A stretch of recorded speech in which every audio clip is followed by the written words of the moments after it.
പ്രകാശ് രാജ് സംസ്ഥാന ചലച്ചിത്ര അവാർഡ് നിർണയ ജൂറി ചെയർമാനാകും. സംസ്ഥാന സർക്കാർ ഉത്തരവിറക്കി 128 സിനിമകളാണ് അവാർഡിനെത്തിയത്. നാളെ രാവിലെ സ്ക്രീനിംഗ് ആരംഭിക്കും. MG പ്രതീഷ് വിവരങ്ങളുമായി. പ്രതീഷ്, കൂടുതൽ വിശദാംശങ്ങൾ. അനുജ, 2024 സംസ്ഥാന ചലച്ചിത്ര അവാർഡ് ജൂറി ചെയർമാനായാണ് ഈ നടനും നിർമ്മാതാവും സംവിധായകനും കൂടിയായ പ്രകാശ് രാജിനെ നിയമിച്ചത്. ഈ സർക്കാർ ഇതുമായി ബന്ധപ്പെട്ട ഉത്തരവ് ഇറക്കിയിട്ടുണ്ട്. 128 സിനിമകളാണ് ഈ അവാർഡിനായി ഇതുവരെ സമർപ്പിക്കപ്പെട്ടിട്ടുള്ളത്. ഇതിനുള്ള സ്ക്രീനിംഗ് നടപടികൾ നാളെ രാവിലെ മുതൽ തന്നെ ആരംഭിക്കുമെന്നതാണ് ഈ ഉത്തരവിൽ പറഞ്ഞിരിക്കുന്നത്.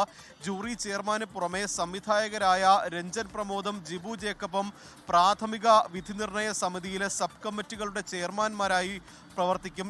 ഇവരെയും ഇതുമായി ബന്ധപ്പെട്ട് നിയമിച്ചിട്ടുണ്ട്. ഇരുവരും അന്തിമ വിധി നിർണയ സമിതിയിലെ അംഗങ്ങളായിരിക്കുമെന്നും അറിയിച്ചിട്ടുണ്ട്. കുറ്റമറ്റ രീതിയിൽ അവാർഡ് നിർണയത്തിനുള്ള നടപടികൾ സ്വീകരിക്കുമെന്നാണ് ഇതുമായി ബന്ധപ്പെട്ട് സംസ്ഥാന സർക്കാരും അറിയിച്ചിരിക്കുന്നത്.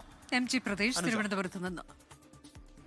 ലോകത്തെവിടെയായാലും ഏത് സമയത്തും 24 വാർത്തകളും ഓഗ്മെന്റഡ് റിയാലിറ്റി പാക്കേജുകളും എക്സ്പ്ലെയിനറുകളും വിശദമായി കാണാൻ ഞങ്ങളുടെ യൂട്യൂബ് ചാനൽ നിങ്ങൾക്ക് സബ്സ്ക്രൈബ് ചെയ്യാം.